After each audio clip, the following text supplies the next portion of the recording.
Iran ने Israel में तबाही मचा दी है। अभी तक इस युद्ध के खेल में हर ओर इजराइल था, लेकिन अब ईरान ने सैकड़ों मिसाइल दागकर इजराइल को हिला दिया है। यहां तक कि इजराइल के डोम सिस्टम पर भी सवाल खड़े होने लगे कि आखिर क्या आयरन डोम फेल हो गया। ईरान ने इस हमले के बाद अपने बयान में इस बात पर जोर दिया कि उसने हमास चीफ हानिया और हिजबुल्लाह चीफ नसर अल्लाह के खून का बदला लिया है। ईरान की ओर से कहा गया कि उसने बदला लिया है और उसका बदला पूरा हुआ। इसके साथ ही इजराइल को अब जवाबी कार्रवाई न करने की चेतावनी भी दी है। ईरान ने मंगलवार की रात इजराइल पर तकरीबन 200 से ज्यादा बैलिस्टिक मिसाइलें दागकर सबको हैरान कर दिया। जब तक इजराइल कुछ समझ पाता, तब तक पूरे शहर में सायरन बजने लगी।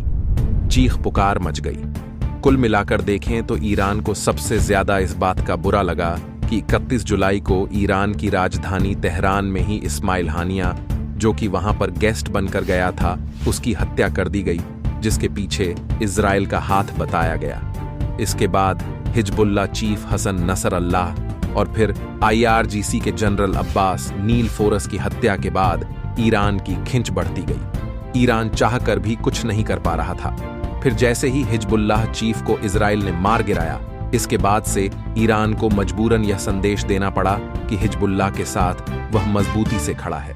हानिया की मौत के 62वें दिन ईरान ने ऐसे समय में हमला किया जब इजराइल अपने नए साल में प्रवेश कर रहा था।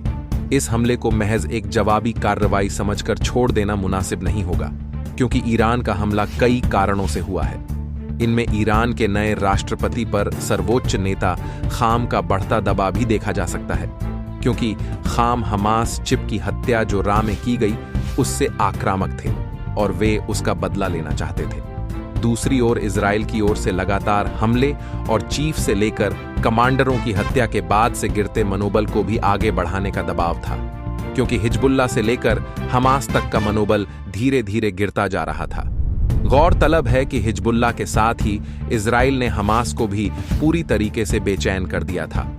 उन्हें हार मनाने के लिए पूरी कोशिश में था। ऐसे में ईरान अगर अब कदम नहीं उठाता तो मामला इजराइल के पक्ष में ही हो जाता और फिर का अगला कदम ईरान होता है। विदेशी मामलों के जानकार कबीर तनेजा ने ईरान के पलटवार पर अपनी राय भी कुछ इसी तरीके से रखी। संगीत है। हमने देखा कि इजराइल ने हिजबुल्लाह के चीफ को एलिमिनेट किया और हमास की चीफ को भी तेहरान के अंदर कहते हैं इजराइल ने ही एलिमिनेट किया।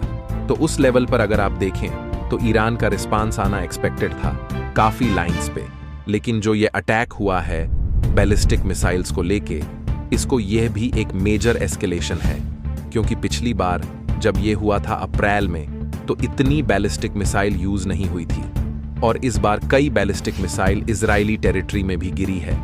तो मेरे ख्याल से इजराइल का एक कोई ना कोई रिस्पांस आना जायज भी है और तय भी होगा, लेकिन वह किस लेवल पर रिस्पांस होगा वह देखना पड़ेगा।